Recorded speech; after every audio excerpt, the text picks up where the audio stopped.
Hi guys! Today ay mag-unbox tayo kasi may binili ako nung nag-Las Vegas ako at hindi ko po siya na-unbox.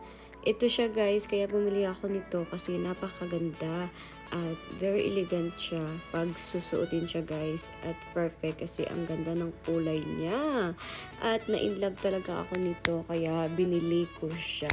So mahirap talaga kasi maraming choices pero ito talaga yung pinili ko. Napakaganda!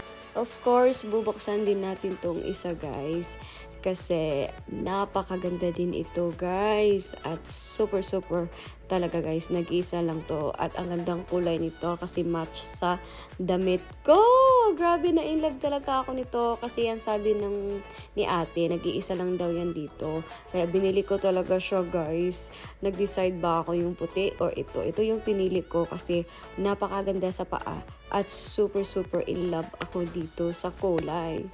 So, itong yung blue, tingnan nyo, sinuot ko na siya at napakaganda talaga siya sa paa guys. At super comfy at comfortable siya suotin kahit ilakad-lakad nyo. Super ganda. Ito namang isa, ayan, flat siya at napakaganda siya sa paa guys. Comfortable din ito at para siyang elegant talaga tignan guys. Oh my god, nai-love ako masya sa outfit ko.